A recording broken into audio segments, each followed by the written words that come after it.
السلام علیکم۔ لکھاری آن لائن میگزین میں خوش آمدید۔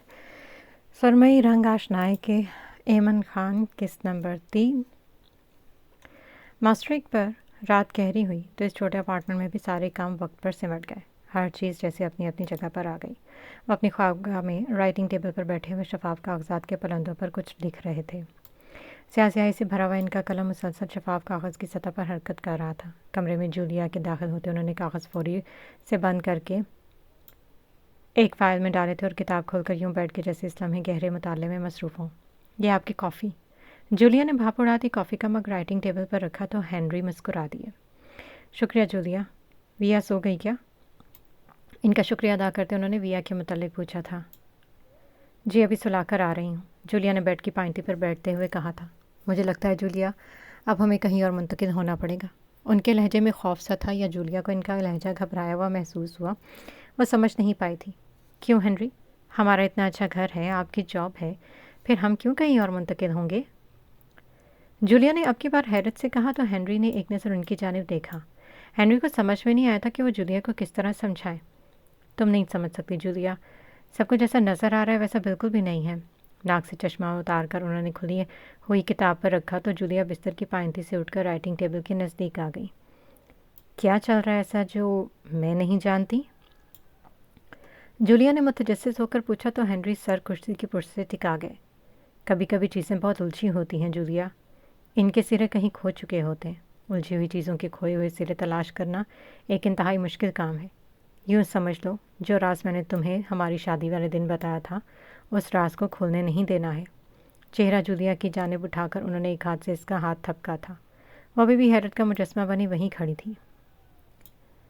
اچھا تم فکر مت کرو، اس مسئلے کا بھی کوئی حل نکال لیتے ہیں۔ چشمہ واپس ناک پر رکھتے انہوں نے جیسے انہیں پرسکون رہنے کے لیے کہا تھا، مگر انہیں کیا معلوم تھا کہ وہ جولیا سے زیادہ یہ تسلی خود کو دے رہے تھے۔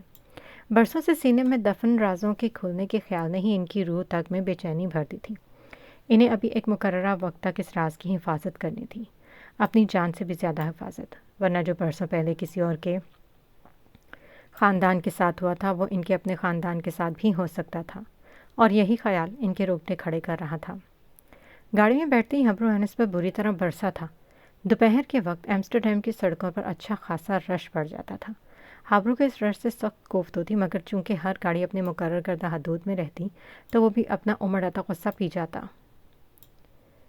کوئی ایسے ہی کیا کسی بھی آنٹی سے کچھ کہہ دیتا ہے؟ اسٹیئرنگ وہیل پر ہاتھ جماتے ہوئے اس نے دوسرے ہاتھ سے اپنا ماتھا مسلتے ہوئے کہا تھا، جبکہ اینس بغیر کوئی جواب دیے کھڑکی سے باہر دیکھ رہا تھا۔ میں کچھ پوچھ رہا ہوں تم سے، دانت پیس کر وہ ایک بار پھر اس کی جانب دیکھتے ہوئے کہہ رہا تھا۔ آپ مجھ سے بات مت کیجیے ڈیڈ، آپ میری کوئی بات نہیں مانتے، موم بھی نہیں لا کر دے رہے اب۔ ہارن باہر نکال کر اس نے رونے والی شکل بنائی تھی۔ یوں معلوم ہو رہا تھا اگلے 10 منٹ میں وہ بری طرح رو دے گا۔ بیٹا ایسے تھوڑی نہ ہر کسی کو مام بننے کا کہہ دیتے۔ مام ہر کوئی نہیں ہوتا، مام تو بہت پیاری ہوتی ہے، اور وہ بس ایک ہی ہوتی ہے اور بہت خاص ہوتی ہے۔ گاڑی اشارے پر روکتے ہوئے اس نے اینس کو نرمی سے سمجھاتے ہوئے کہا تھا، وہ آنٹی بھی تو کتنی پیاری تھی نا، بلو آئیز، فیئر کلر، ٹائر، ویسے آج ہمارے پورے اسکول میں ایک ہی تھی۔ وہ سوچتے ہوئے اسے بتا رہا تھا، کبھی کبھی بچوں کو سمجھانا بہت مشکل ہوتا ہے۔ اس بات کا اسے اچھے سے اندازہ ہو گیا تھا۔ اچھا ٹھیک ہے، اب چپ کر جاؤ، لے آنا مام بھی۔ بیسن پیڈ اسٹریٹ کی حدود میں گاڑی لاتے ہوئے اس نے جیسے اپنے بیٹے کے سامنے ہتھیار پھینکے تھے۔ اب آپ سچ کہہ رہے ہیں میری بھی مام ہوں گی؟ اوہ ڈیڈ۔ وہ اس کا گال چومتے ہوئے انتہائی خوش نظر آ رہا تھا۔ اسے نہیں یاد تھا کہ اس نے کبھی اینس کو یہ چیزیں سکھائی ہوں کہ جب کوئی آپ کی مرضی کی بات مان لے تو بات ماننے والے کو خوشی کے اظہار کے طور پر پیار کرتے ہیں۔ وہ اینس کے اس عمل پر کافی حیران ہوا تھا۔ اس کا بیٹا بہت مختلف طریقے سے پلا تھا۔ ہبرو نے سنگل پیرنٹ کے طور پر اس کی حدود سے زیادہ حفاظت کی تھی۔ اس کی ہم عمل میں احتیاط برتی تھی، انتہائی سنبھل کر اس کی تربیت کی تھی، مگر آج اسے اپنا آپ ہارا ہوا محسوس ہو رہا تھا۔ باپ چاہے لاکھ اچھی طبیعت کر لیں، بچے کو ماں کی ضرورت ہر وقت رہتی ہے۔ وہ شادی نہیں کرنا چاہتا تھا، اسے خوف تھا، پہلی بار اس کی شادی اس کی مرضی سے نہیں ہوئی تھی۔ اس کے بعد سے اس نے دل میں مخالف سمت کے لیے جذبات پالنا ہی چھوڑ دیے تھے۔ اسے لگتا تھا کہ اس کے ویران دل میں نہ کبھی محبت کی کونپل پھوٹی ہے اور نہ ہی کبھی پھوٹے گی۔ وہ زندگی میں ایک اور بار ایسی شادی نہیں کرنا چاہتا تھا جس میں محبت ہی نہ ہو۔ وہ اب کی بار محبت کرنا چاہتا تھا، زندگی احساسات و جذبات سے کس طرح رنگین ہوتی ہیں وہ ان لمحات کو محسوس کرنا چاہتا تھا۔ گاڑی بلدنی کے باہر رکی تو وہ انس کا ہاتھ تھام کر گاڑی سے باہر نکل کر اندر کی جانب بڑھ گیا۔ 7 سال بعد وہ دل میں کچھ ارمان جاگے تھے۔ اس نے بھی خود کے بارے میں سوچا تھا، ورنہ تو بس اس کی زندگی کا محور انس سے شروع ہو کر اسی پر ہی ختم ہو جاتا تھا۔ اتنی دیر کر دی آج؟ وہ دروازہ کھول کر اندر داخل ہوا ہی تھا کہ صوفے پر نیم دراز اوزان نظر آ گیا جو اس کی جانب مسلسل سواریہ نظروں سے دیکھ رہا تھا۔ ہاں بس آج انس کا گھر آنے کو دل نہیں کر رہا تھا۔ اس کے برابر صوفے پر بیٹھتے اس نے عجیب سے لہجے میں کہا تھا۔ پتہ نہیں طنز تھا کہ حقیقت؟ اوزان سمجھ نہیں پایا۔ کیا مطلب؟ انس کو کب سے اسکول سے اتنا لگاؤ ہو گیا؟ وہ انس کے بکھرے ہوئے بالوں کو سمیٹتے ہوئے ہبرو سے پوچھ رہا تھا۔ ڈیڈ سچ کہہ رہے ہیں، آج وہ بلو آئز والی آنٹی کے ساتھ باتیں کرنے کا اتنا مزہ آ رہا تھا کہ گھر آنے کو دل ہی نہیں چاہ رہا تھا۔ وہ پھر سے آنٹی کی شان میں قصیدے پڑھنا شروع ہوا تو ہبرو اٹھ کر سیڑھیوں کی جانب بڑھ گیا، جبکہ اوزان گہری دلچسپی سے انس کی پوری بات سن رہا تھا۔ ماموں، میں نے تو ان آنٹی کو کہہ دیا کہ کیا آپ میری بات مام بنے گی؟ وہ بڑے مزے سے اپنا کارنامہ سنا رہا تھا جبکہ اوزان بڑی مشکل سے اپنی ہنسی ضبط کیے ہوئے بیٹھا تھا۔ پھر آنٹی کیا کہتی ہیں؟ وہ ذرا آگے کو سرکا تو انس نے مسکرا دیا۔ آنٹی کہتی ہیں بن جاؤں گی۔ وہ تالیاں بجاتے ہوئے کہہ رہا تھا جبکہ اوزان کو اتنا پیارا لگا کہ اس نے اسے اٹھا کر گود میں بٹھا لیا اور اس کی باری باری گال دونوں چوم لیے۔ آج سورج مکمل طور پر تپا ہوا تھا۔ گرمی کی تبادت سے ہر بندے کا وجود پسینے میں نہایا ہوا تھا۔ سڑکوں پر پیدل چلنے والے لوگوں نے اوپر چھتری تانی ہوئی تھی۔ احمد ہاشمی بھی چھتری لیے اسے اسکول سے لینے گئے تھے۔ سفید نرم شلوار قمیض میں ملبوس وہ بمشکل ہی اس جان نکال دینے والی گرمی کو برداشت کر رہے تھے۔ اسکول کے گیٹ کے باہر پہنچ کر انہوں نے چوکیدار سے غریب کو بلانے کے لیے کہا۔ کچھ دیر کے انتظار کے بعد انہیں غریب اسکول بیگ کندھوں پر ڈالے باہر آتا ہوا دکھائی دیا۔ جلدی کرو بیٹا، پھر مجھے وہ تصویر بھی آج بازار لے کر جانی ہے۔ اسے تیز تیز قدموں سے چلنے کا بول کر وہ خود بھی تیز تیز ہی چل رہے تھے۔ دادا، کیا آپ نے وہ تصویر مکمل کر لی؟ ان کے ساتھ قدم سے قدم ملا کر چلتے ہوئے اس نے پوچھا تو احمد ہاشمی نے اسبات میں سر ہلایا۔ گو یہ بہت مشکل کام تھا بیٹا، مگر پھر بھی آخر کو مجھ بوڑھے نے یہ مکمل کر ہی لیا۔ چہرے پر ہلکی سی مسکراہٹ کے ساتھ انہوں نے کہا تو وہ مسکرا دیا۔ میں جانتا تھا دادا، آپ کر لیں گے۔ مجھے کب سکھا رہے ہیں تصویر بنانا؟ اس نے اشتیاق بھرے چہرے سے کہا تو وہ مسکرا دیا۔ بیٹا، مصور تو تمہارا باپ تھا۔ اس کے ہاتھوں میں جادو تھا۔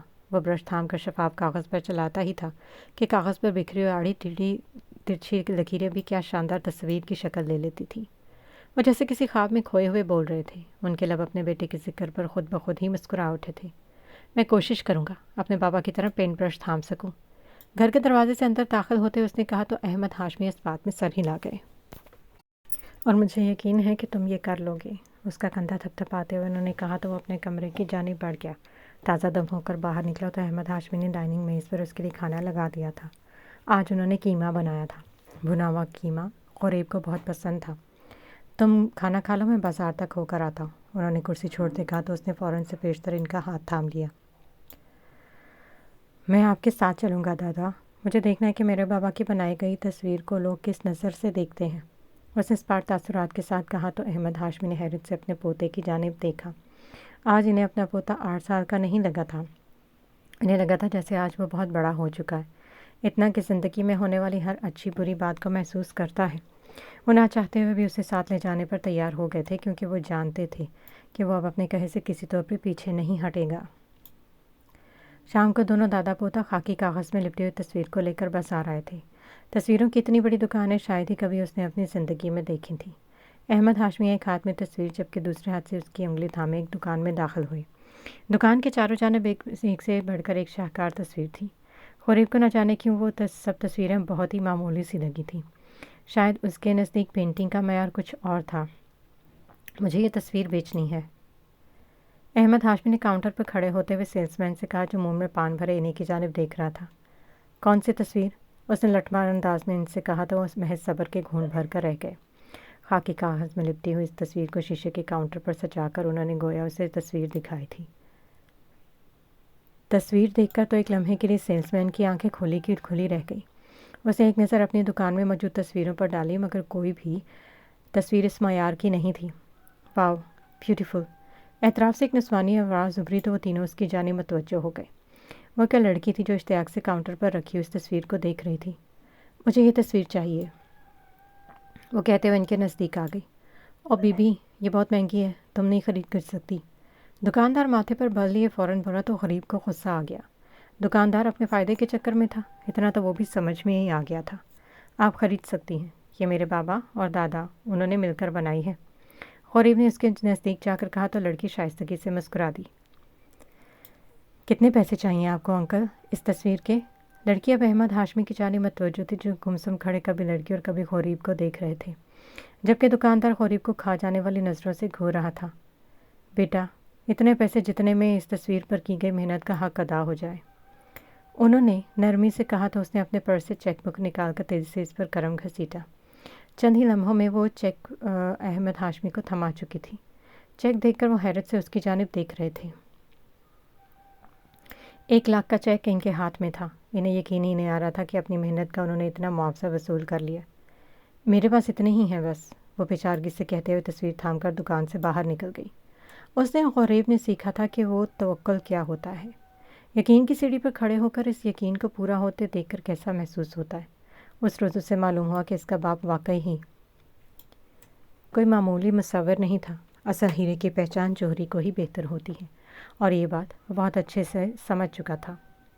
ایمسٹرڈیم کی شام ہمیشہ ہی خوبصورت ہوا کرتی تھی، آج بھی وہ شام انتہائی حسین تھی۔ بادلوں کی اوٹ میں ڈوبتا سورج نارنگی آسمان کیے ہوئے تھا۔ نارنجی آسمان پر ڈوبتا سیاہ سورج ابھرتی شام کو ایک حسین منظر فراہم کر رہا تھا۔ ویسنپیٹ اسٹریٹ کے اس 2 منزلہ اپارٹمنٹ کی بالکنی میں وہ تینوں بیٹھے چائے پی رہے تھے۔ اتوار کے روز بڑے عرصے بعد ان تینوں کو اکٹھے فراغت ملی تھی۔ لوہے کے گول شیشے کے میز پر چائے کے ایک جیسے 3 مگ دھرے ہوئے تھے۔ یہ آج کل انس نے کون سی نئی ضد لگائی ہوئی ہے؟ اوزان نے پلیٹ میں سے بسکٹ اٹھا کر دانتوں سے کترتے پوچھا تو ہبرو گڑبڑا گیا۔ دماغ ہی خراب ہو گیا اس کا، تو فالتو کی ضد کر رہا ہے۔ چائے کے مگ سے گھونٹ بھرتے ہوئے اب کی بار ہبرو نے خاصی بیزاری سے کہا تھا، جبکہ فاتح کبھی اوزان کو دیکھ رہا تھا تو کبھی ہبرو کو۔ مجھے بھی کوئی بتائے گا کہ یہ کون سی ضد کی بات ہو رہی ہے؟ چائے کا کپ میز پر رکھتے ہوئے اس نے باری باری دونوں کو گھورا تھا، جبکہ ہبرو نے اوزان کو اشاروں کناروں میں منع بھی کیا تھا کہ چلتی پھرتی نیوز ایکسپریس سے یہ بات نہ کرے، مگر اوزان نے اس کے تمام اشارے نظر انداز کر کے فاتح کو بتانے کا ارادہ کر لیا تھا۔ تجھے پتہ ہے فاتح، اس سے پہلے کہ وہ اپنا جملہ پورا کرتا ہبرو نے میز کے نیچے سے اس کے پاؤں پہ زور سے وار کیا تھا۔ ہائے ظالم، یہ ظلم کر کے تو میری آواز نہیں دبا سکتا، دہائیاں دیتے ہوئے اس نے ہبرو سے کہا جو اس لمحے دانت پیسے ہوئے اسے ہی دیکھ رہا تھا۔ ہمارا پیارا اینس آج کل ایک عدد موم کی تلاش میں ہے۔ اپنی بات کہہ کے اس نے اچرتی سی نظر ہبرو پر ڈالی جو اسے خونخوار نظروں سے گھور رہا تھا۔ ہیں؟ سچ میں؟ شکر ہے، باپ کو تو عقل آنی نہیں تھی، بیٹے نے ہی کچھ عقل کا ثبوت دے دیا۔ چل اوزان، آج سے ہم دونوں بھائی مل کر اینس کی موم کی تلاش شروع کرتے ہیں۔ فاتح نے اوزان کے ہاتھ پر ہاتھ مارا تو ہبرو نے غصے کی تمازت سے دہکتے ہوئے چہرے سے دونوں کو دیکھا۔ خبردار، اگر تم دونوں نے ایسا کوئی بھی احمقانہ کام کیا ہو تو۔ پاگل ہو کیا؟ 7 سال سے شادی کی نہیں کی اور اب شادی کر لوں، مجھے کوئی شوق نہیں ہے، سمجھے تم لوگ؟ ان دونوں کو تنبیہ کرتے ہوئے اس نے کہا تو فاتح نے اس کی کلائی تھام کر واپس اسے کرسی پر بٹھایا۔ کیا عمر ہے اوزان کی؟ ایک نظر سنجیدگی سے اس کی جانب دیکھتے دوسری نظر اس نے اوزان پر ڈالی تھی۔ 27 سال، اوزان نے بلا توقع فوراً کہا تھا۔ یہ کیسا شوہر تھا؟ ایک بار پھر سے اس کا رخ اوزان کی جانب ہی تھا، جبکہ ہبرو ضبط کی زیادتی سے سرخ پڑ رہا تھا۔ بہت اچھا، تابہ ہمیشہ اس کی تعریف کیا کرتی تھی۔ اوزان نے چہرے پر ہلکی سی مسکراہٹ سجا کر کہا تو فاتح بھی مسکرا دیا۔ کیا اس کا زندگی کی خوشیوں پر کوئی حق نہیں ہے؟ وہ روانی میں بول رہا تھا، جبکہ ہبرو آنکھیں موندے سر ہاتھوں میں گرائے بیٹھا تھا۔ تمہیں معلوم ہے انسان کو وہی ملتا ہے جس کے لیے وہ صدقے دل سے کوشش کرتا ہے۔ اگر تم کبھی بھی یہ سوچو کہ تمہاری زندگی میں رنگ ہونے کے باوجود بھی رنگوں کی کمی ہے تو کیوں ہے؟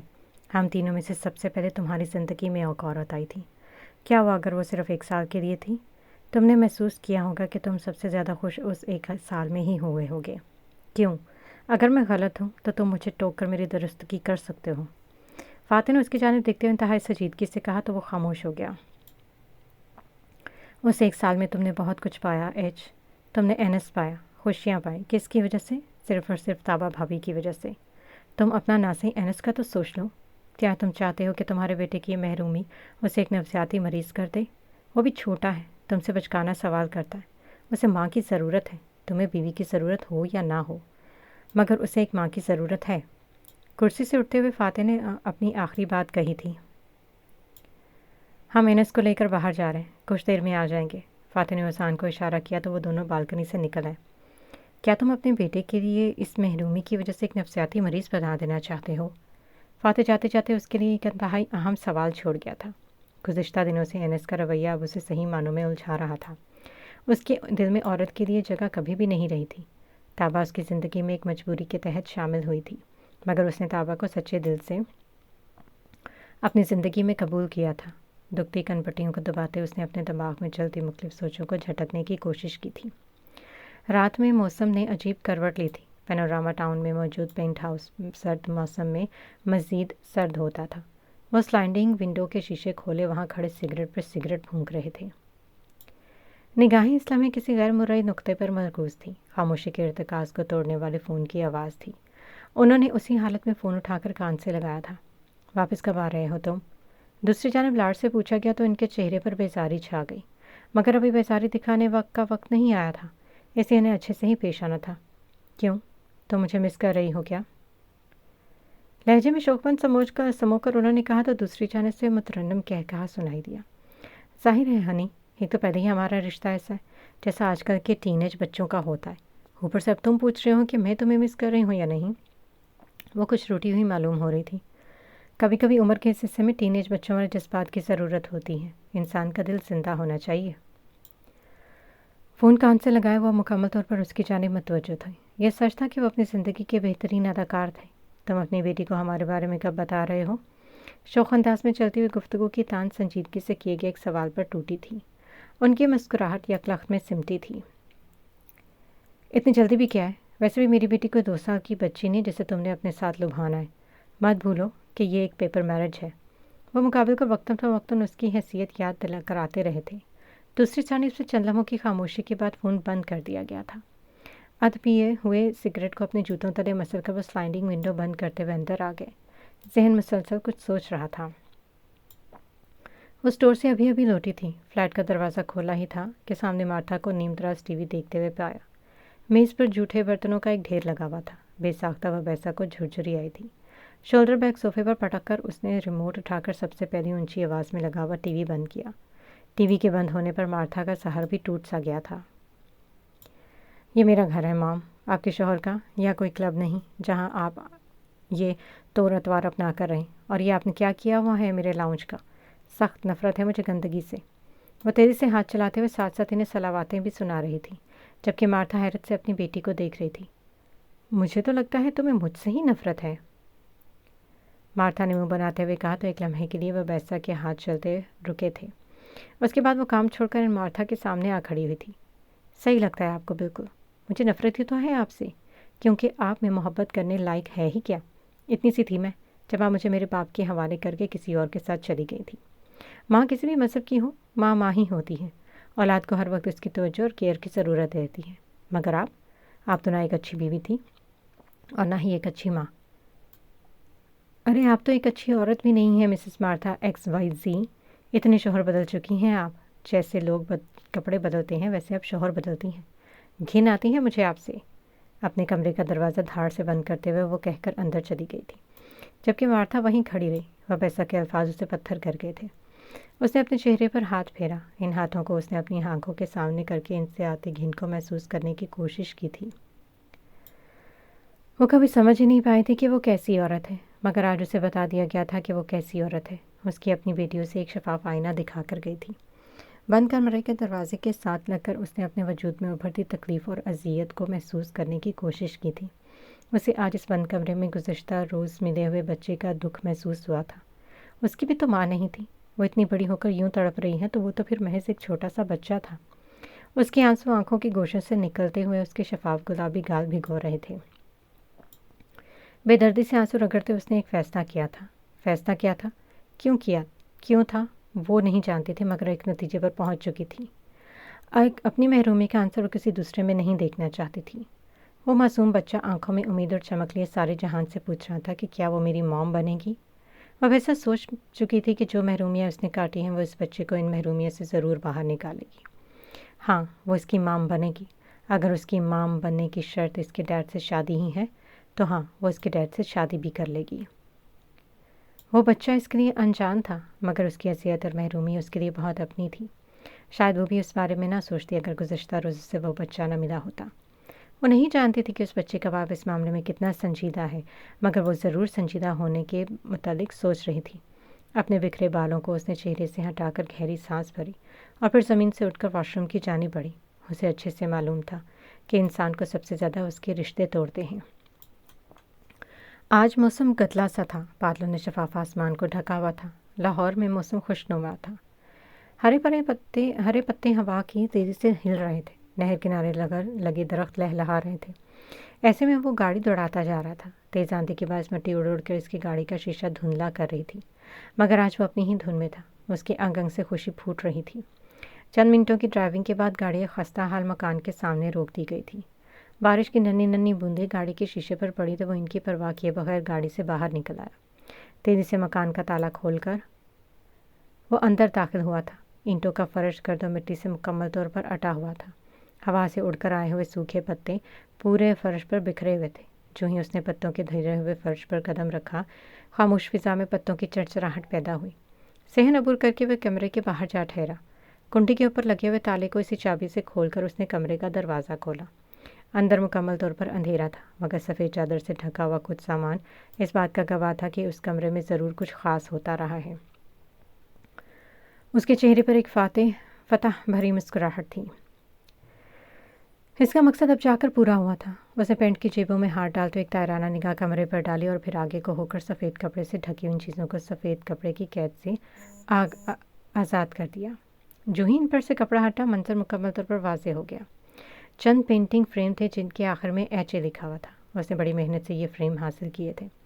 انہیں حاصل کرنے کے لیے تو وہ انسان سے شیطان بنا تھا. حسد انسان سے کیا کچھ نہیں کرواتی. اس نے پینٹ کی جیب سے ایک پرچی نکالی جس پر ایک کوڈ درج تھا. پرچی پر ایک نظر ڈالنے کے بعد اس نے ایک نظر سب سے بڑے فریم پر ڈالی جس کے آخر میں بالکل ہی ویسا کوڈ درج تھا. چہرے پر مسکراہٹ جوں کی توں تھی. اب اسے مصوراتی مقابلہ جیتنے سے کوئی نہیں روک سکتا تھا. وہ اپنے مقابل کی تصویریں چوری کر کے اسے راستے سے ہٹا چکا تھا. تصویروں پر کپڑا ڈالنے کے بجائے اس نے انہیں کپڑے میں لپیٹ کر اکٹھا کیا تھا اور دروازے پر واپس تالا لگا کر باہر آیا تھا. گاڑی کی پچھلی سیٹ پر وہ تمام فریم رکھتے ہوئے وہ اچھا خاصا بھیگ چکا تھا. چند ہی لمحوں میں وہ اپنا کام مکمل کر کے گاڑی بھگا چکا تھا. بارش تیز ہو چکی تھی. آسمان پر کڑکتی بجلی کسی کی بربادی پر ماتم کرنا تھی مگر حیوان صرف لوگوں کو کیا غرض. انہیں تو صرف اپنے فائدے سے مطلب ہوتا ہے جیسا کہ اس خود غرض انسان کو تھا. ذرا سی کامیابی کے پیچھے وہ پورا خاندان تباہ کر چکا تھا. ایک بچے سے اس کی ساری خوشیاں اور زندگی چھین چکا تھا. پینوراما ٹاؤن کے اس منزل پر آج بھی زور و شور سے کام ہو رہا تھا. وہ اپنے کیبن میں بیٹھا کمپیوٹر پر کچھ ٹائپ کر رہا تھا. سامنے کثیر تعداد میں شفاف صفحات کا ڈھیر موجود تھا جن کے ساتھ ایک چائے کا بھرا ہوا مگ اور مختلف رنگ کے قلم موجود تھے. وہ ہر سطر لکھنے کے لیے مختلف قلم کا استعمال کر رہا تھا. باریکا دور کھڑی بڑے غور سے اس کے کام کرنے کا انداز دیکھ رہی تھی. وہ اچھا خاصا خوش شکل نوجوان تھا. گہرے سیاہ کالے بال سلیقے سے بنے ہوئے تھے. گندمی چہرے پر بڑی ہوئی سیاہ داڑھی اس کے چہرے پر خوب جچ رہی تھی. ہونٹ مسکرا رہے تھے. شاید اس کا چہرہ ہی مسکراتا ہوا تھا. وہ کام کے دوران گاہے بگاہے چائے کے مگ سے گھون بھی بھر رہا تھا. باریکا رائل بلو ڈریس شرٹ کو سیاہ ڈریس پینٹ کے ساتھ پہنے ہوئے تھی. کندھوں سے نیچے کو آتے بال آج مکمل طور پر کھلے ہوئے تھے. وہ انتہائی پر اعتماد لڑکی تھی. بڑے بڑے لوگوں کی بولتی لمحوں میں بند کروا دینے والی. فاتح کو اپنے نزدیک ہی کی ٹک ٹک سنائی دی. اس نے کام سے نگاہیں اٹھا کر سامنے دیکھا جہاں وہ اس کی میز کے بالکل قریب کھڑی اسے ہی دیکھ رہی تھی. واہ آج تو کمال ہی ہو گیا فاتح. شکار خود چل کر تیرے پاس آ گیا. دل میں خود کو کہتے اس نے داد دی تھی. باریکا ابھی بھی کھڑی اس کا معائنہ کر رہی تھی. آپ کا کوئی کام ہے مس باریکا؟ وہ لہجے کو مکمل طور پر پر اعتماد بناتے اس سے مخاطب ہوا تھا جو اس کے انداز پر ہی حیران رہ گئی تھی. شاید وہ اس شخص سے آج پہلی بار ملے تھے اور پہلی بار ہی اس کا انداز باریکا کو یوں محسوس ہوا کہ نہ جانے وہ کب سے اس شخص سے واقفیت رکھتی ہے. آپ کا کام کرنے کا انداز بہت الگ ہے مسٹر. وہ اس کا نام نہیں جانتی تھی اس لیے اس سے پہلے ہی ٹھہر گئی تھی. بندے کو فاتح اسد کہتے ہیں. وہی نہ ڈر انداز. باریکا متاثر ہوئی تھی. اسے اس طرح کے خوددار محنت کش اور پر اعتماد لوگ پسند تھے. You are a good worker Mr Fateh. Your strategy is amazing. تم اچھے کام کرنے والے ہو مسٹر فاتح. تمہارا طریقہ بہت شاندار ہے.